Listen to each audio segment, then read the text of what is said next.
Imagine walking into your old workplace just to grab the last of your things, only to find your photo taped to the security desk like you're some criminal. That's what happened to me. My name is Eli Mercer, and I didn't know it yet, but they'd just made the biggest mistake of their lives. I worked at Hayden Logistics Corp for 11 years. 11 long years of early mornings, late nights, and weekends when the warehouse was freezing in winter and boiling in summer. I believed hard work meant something. My father raised me with that idea. Your work is your word, son. I lived by it. And for the longest time, Hayden Logistics felt like the place where that belief made sense.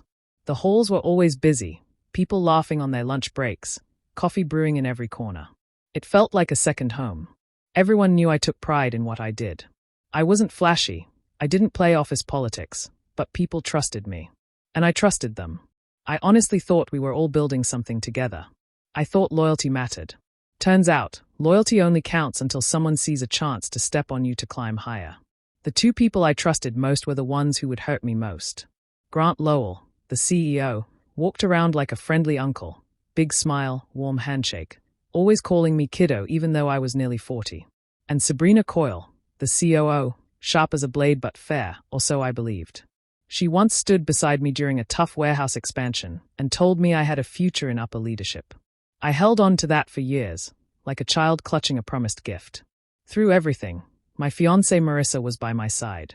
She supported every late night, every missed dinner, every exhausted Sunday when I barely had energy to talk.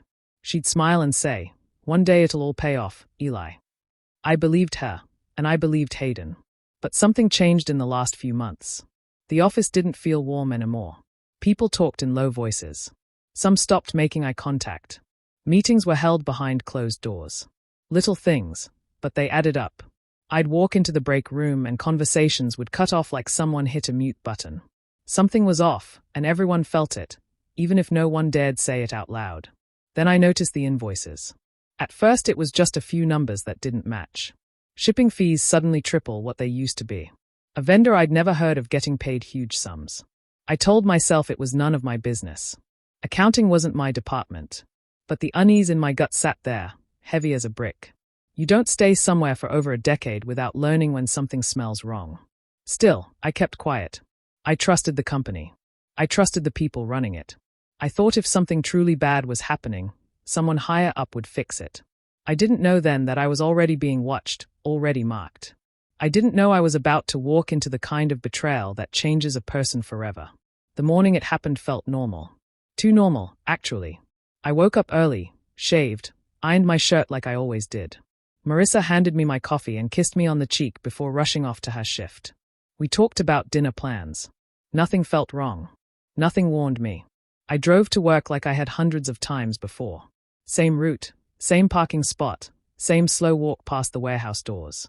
I even nodded to the forklift guy, who gave me a quick wave but didn't meet my eyes. I noticed, but brushed it off. Maybe he was tired. Maybe I was imagining things. At 9 a.m., I got an email reminder for my performance review. Routine. I'd had a dozen of these over the years, and they always went well. I breathed easy, thinking maybe the weird tension lately was in my head. Maybe things were going back to normal. I walked into the conference room expecting Grant or Sabrina. Instead, it was just Danielle from HR. Her lips were tight, eyes cold, like she'd rehearsed a speech and didn't want to say it. My stomach tightened. Before I even sat down, something inside me whispered that everything was about to fall apart. "Eli," she said, without looking up from her folder, "due to internal restructuring, today will be your last day." For a moment, I couldn't move. Couldn't think. I felt like I had stepped outside my own body. My ears rang. I opened my mouth but no sound came out. Restructuring? After 11 years? No warning, no conversation, nothing? I don't understand, I finally managed. "It's final," she replied flatly, sliding papers toward me like I was a stranger. "We need your badge and keys. Security will escort you." Security. The word punched me in the gut. I wasn't just being fired. I was being removed. Like a problem. Like a threat. The door opened behind me and 2 security guards stepped in, arms crossed. I stared at them in disbelief. One of them avoided my eyes. The other stared back blankly, already bored. I signed the papers without really seeing them. My hands shook. My throat felt tight, and and I kept swallowing like I could force the humiliation down. I gathered what little I had at my desk: my mug, a photo of Marissa and me at the lake, a couple pens. Nobody spoke. Nobody looked at me. People who used to joke with me at lunch suddenly found invisible spots on their screens to stare at. Even the warehouse guys kept their heads down. It was like I had already vanished and they didn't want to be caught remembering I existed. The guards led me to the front entrance. I walked stiffly, trying to hold myself together. And then I saw it. My photo. Printed. Taped right there at the security desk. Under it were big black letters: "Do not allow entry." My breath caught in my chest. My face felt hot. I couldn't speak. It felt like someone had reached into my chest and pulled something out. My dignity, my history, something I had poured years into. 11 years of loyalty erased with one scrap of paper and a piece of tape. The guard cleared his throat softly, like he felt bad. But it didn't matter. I walked out into the parking lot feeling like my legs barely worked. My vision blurred, my heart cracked open. I sat in my car for a long time, hands tight on the wheel, staring ahead without seeing anything. I wasn't just fired. I was thrown away, treated like danger, like trash, like those 11 years meant nothing at all. I drove home in silence that day. No radio, no thoughts I could hold on to, just this heavy numbness. When I pulled into the driveway, I sat there again, hands shaking on the steering wheel like I didn't know how to move forward.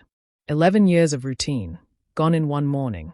I finally forced myself out of the car, opened the front door, and as soon as I saw Marissa, everything in me broke. She rushed over when she saw my face. "Eli, what happened?" Her voice was soft, scared. I tried to speak, but my throat locked up. The words wouldn't come. All I could do was hand her the manila envelope they gave me. She opened it, skimmed the papers, and gasped. Then she wrapped her arms around me and held me tight. I didn't hug back at first. I just stood there, stiff and ashamed, like I had failed her, failed myself, failed everyone who ever believed in me. That first night, I barely slept. My mind replayed the security guards, the faces turned away, the paper with my photo on it. The humiliation sat heavy in my chest. Marissa kept asking what I needed, but I didn't know. I just stared at the ceiling until the sun came up. Days passed, then weeks, and the silence in the house grew louder. I tried pretending it was just a bump, a small setback. I told Marissa I would find something fast. But job searches felt like drowning. Every application asked for confidence I didn't have anymore. Every rejection email twisted something inside me tighter. The mortgage date circled on the calendar felt like a countdown to losing everything. Bills piled up on the kitchen counter, one envelope after another. We stopped going out, stopped doing small things like weekend breakfasts. Even laughter felt expensive. Then came the questions. My mother called almost daily, asking gently at first, then with worry hidden behind her words. "What really happened, Eli? Are you telling us everything?" My brother hinted that maybe I messed up somehow, that maybe I should have kept my head down more. The shame burned. I stopped answering calls. I couldn't stand the idea that people thought I caused my own ruin. Marissa tried to hold me together. She rubbed my back when I woke up sweating at night. She whispered, "You didn't deserve this," even when I couldn't believe her. But some days I snapped. Other days I shut down entirely. I felt useless, like a man with nothing left to offer.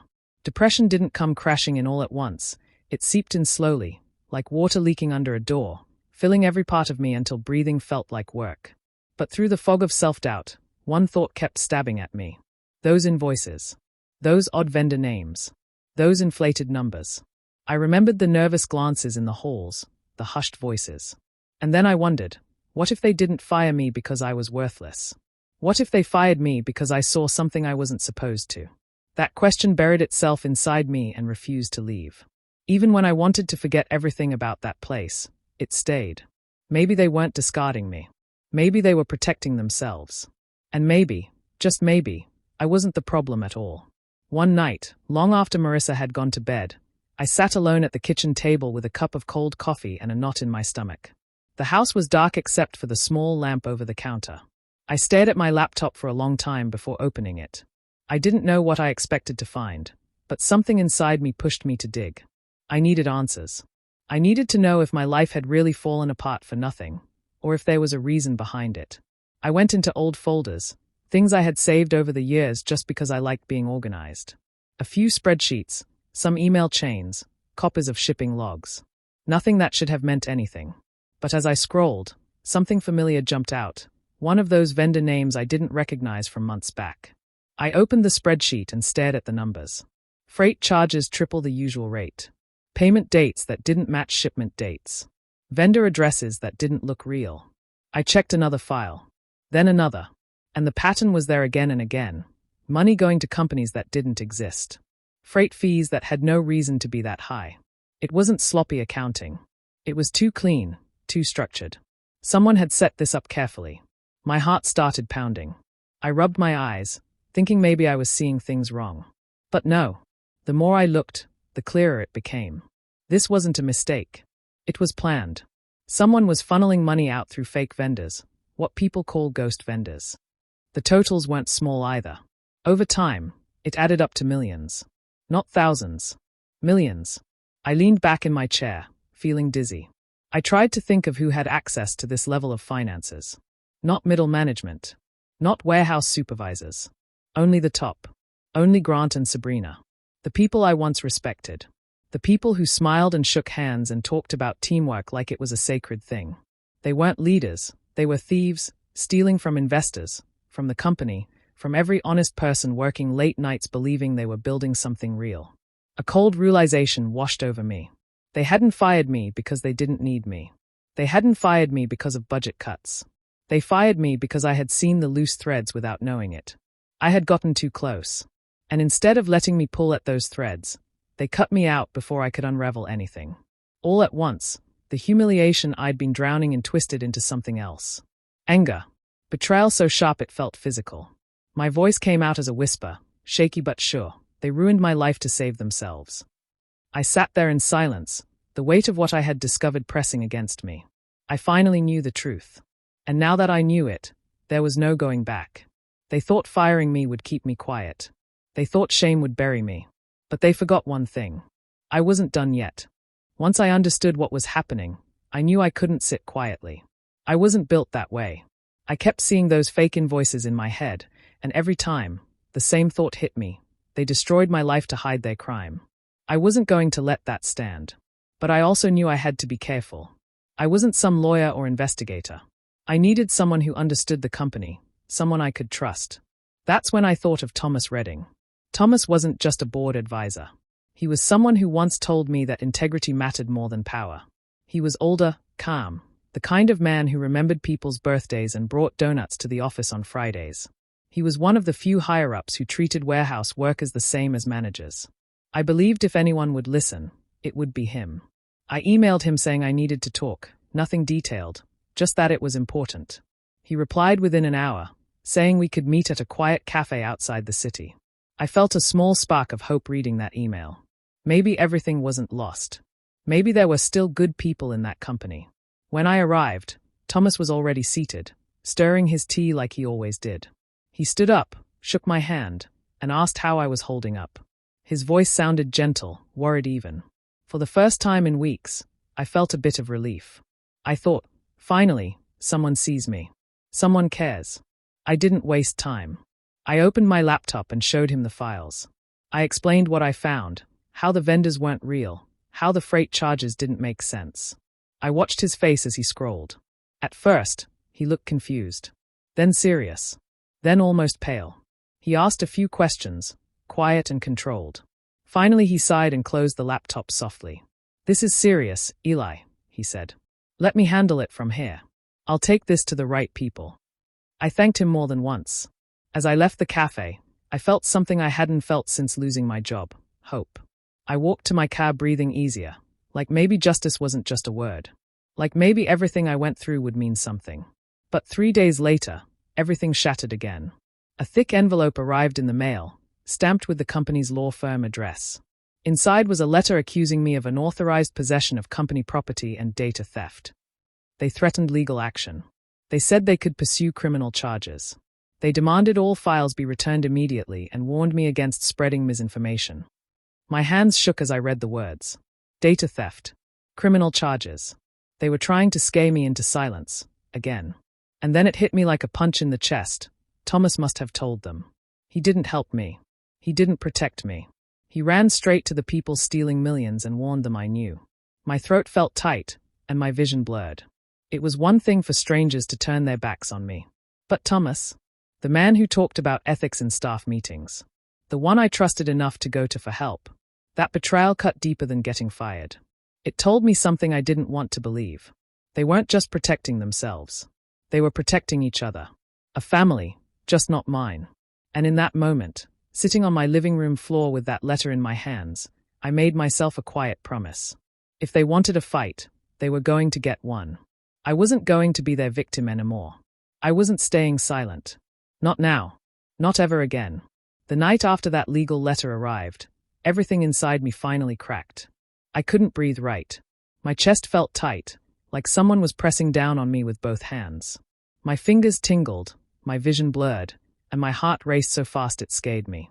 I tried to stand, but my legs wouldn't cooperate. I slid down against the kitchen counter and sat on the cold floor, gasping like I had run miles. It wasn't sadness anymore. It was panic, raw and choking. I kept thinking, they are powerful. They have lawyers. They have money. They can crush me. For a moment, I truly believed my life was over, that I had poked something too big to fight. Marissa walked in and froze when she saw me on the floor. Eli, look at me. She grabbed my face gently, her hands warm and steady. I tried to say I was fine, but the words didn't come. Tears I didn't even feel forming rolled down my face. I wasn't crying, I was just breaking. She pulled me close, holding me like I would fall apart if she let go. You are not alone, she whispered. You are not weak. They did this to you because they were scared. You hear me? Scared. Her voice shook, but her grip didn't. They don't get to take who you are. For a long time, we stayed on that kitchen floor. Slowly, my breathing settled. The shaking eased. She wiped my face and kissed my forehead like she was patching me back together piece by piece. When I finally looked at her, she had tears in her eyes too. This isn't you quitting, she said softly. This is them trying to erase you. Don't let them. Something shifted inside me. Maybe anger, maybe pride, maybe just survival. But suddenly, I didn't feel small anymore. I felt steady. Hurt, yes. Terrified, absolutely. But steady. I nodded, wiped my face, and stood up. They are not going to bury me, I said quietly. Not again. That night, I opened my laptop like I was walking into a battlefield. I started gathering everything: dates, vendor names, payment trails, emails. I made lists, folders, timelines. Every entry I clicked filled me with a sense of purpose. Every number made things clearer. This wasn't paranoia, it was proof. I took notes about conversations I remembered. Who signed what? Who approved what? Where strange invoices started. I worked in silence, the clock moving without me noticing. The fear didn't disappear, but it stood behind me instead of in front of me. Hours later, while digging through old voicemail backups, I stumbled on one from Sabrina. She had left it months before, talking quickly about a shipment discrepancy and how those vendor invoices need to stay consistent. At the time, it meant nothing. Now, it sounded like a knife in her own hand. She had accidentally confirmed the mess she helped create.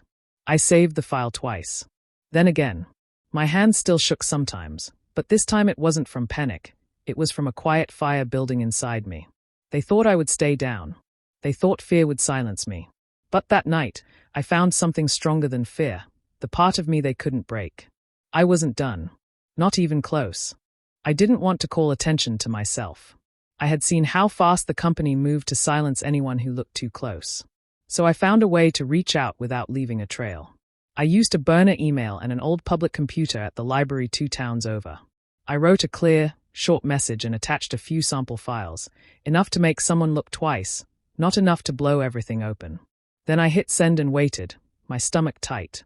A federal investigator wrote back within 2 days. The tone was professional and cautious. He asked for more details and set up a way to receive large files securely. I felt a jolt of fear and a heady relief.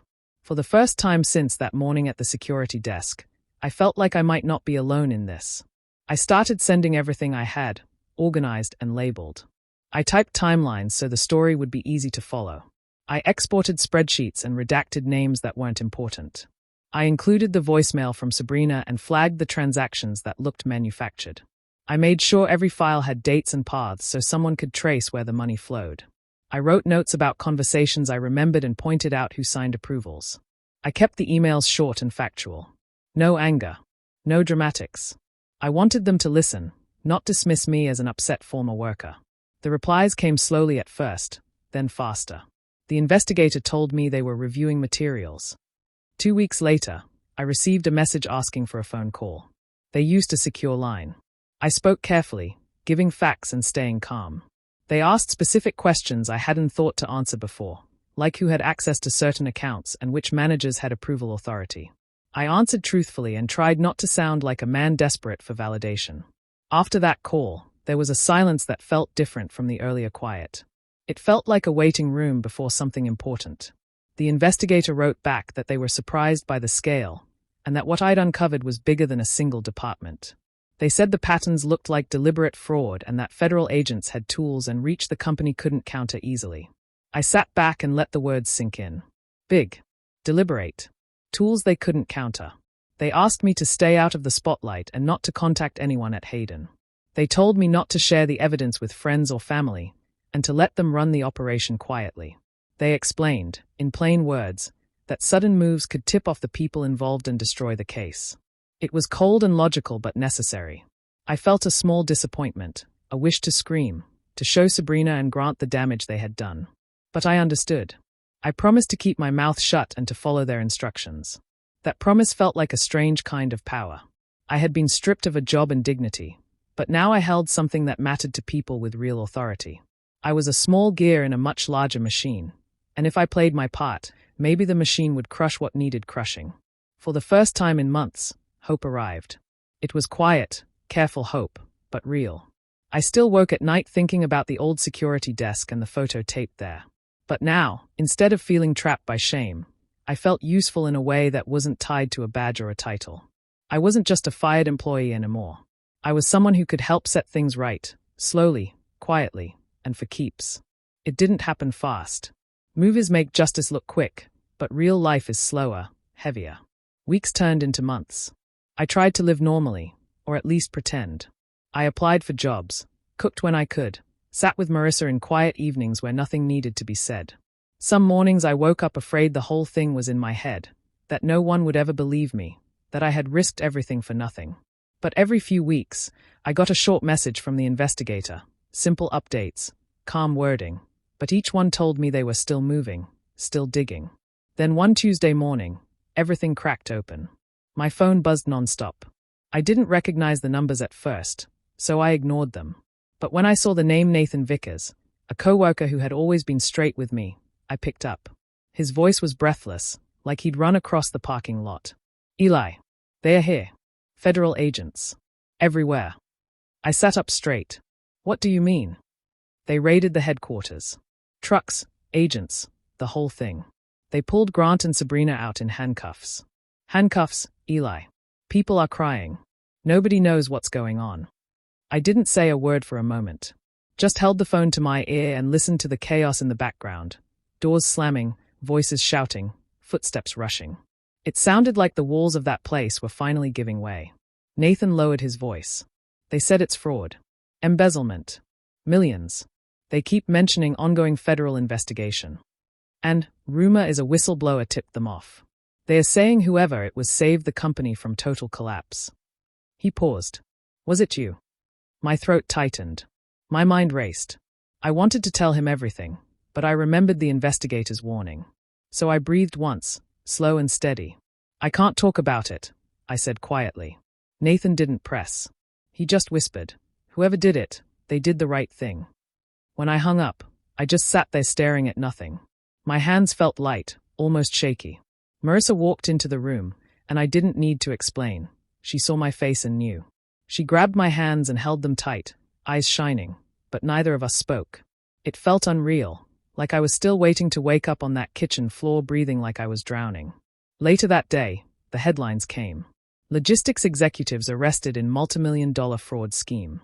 Another one, whistleblower leads to federal action. Company to undergo major restructure. The identity was sealed. Protected. Anonymous. Exactly like they promised.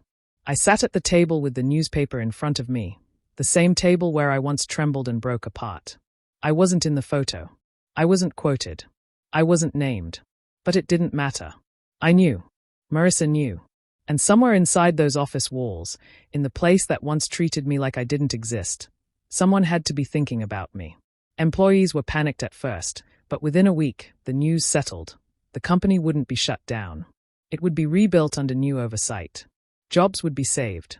Investors wouldn't lose everything. And people who worked honestly there would get to keep their futures. I didn't get my old life back, but I got something better. I got proof that I wasn't crazy, that I wasn't worthless, that everything they tried to bury came back to bury them instead. For the first time since they plastered my face at that security desk, I felt whole again. And this time, I knew no one could take it from me. The weeks after the raid felt quieter, calmer, almost like the world exhaled. News stations kept covering the case, and Hayden Logistics tried hard to look like a company that still had control. But the truth was out in the open now, and no press release could hide it. When the public statement finally came, it was stiff and polished, written by people who probably spent hours choosing every word. It spoke of mismanagement and ethical failures at the executive level. They promised new oversight, new leadership, new values. It was a speech meant to protect their image, but one sentence stood out. We acknowledge the role of a whistleblower who acted in the company's best interest and the interest of honest employees. They didn't say my name, but I didn't need to see it. I felt it. It was a public admission that the person they threw out like trash had saved their entire operation from collapsing. For the first time, they couldn't ignore me. They couldn't pretend I never mattered. Court hearings came next. Sabrina and Grant both stood before a judge, faces stiff and cold. Gone were their confident smiles and expensive posture. I watched from the back of the courtroom one day, quietly, anonymously. I didn't need them to see me. It was enough just to be there. When the judge read their sentences, prison time, fines, restitution, I felt a strange mix of sadness and satisfaction. I never wanted to ruin people's lives, but they had chosen greed over every honest worker who trusted them. Justice wasn't sweet, it was steady, necessary, right. The HR director who handed me the termination papers and treated me like a criminal also faced consequences. She didn't go to jail, but she was barred from holding any executive HR role again. A quiet punishment, maybe, but fitting. She helped break me when she should have protected fairness. Now her own career carried the stain of that decision. Then came the letter, not threatening this time, but apologizing. A formal written apology from the board. They acknowledged the harm done to me, the wrongful termination, the humiliation.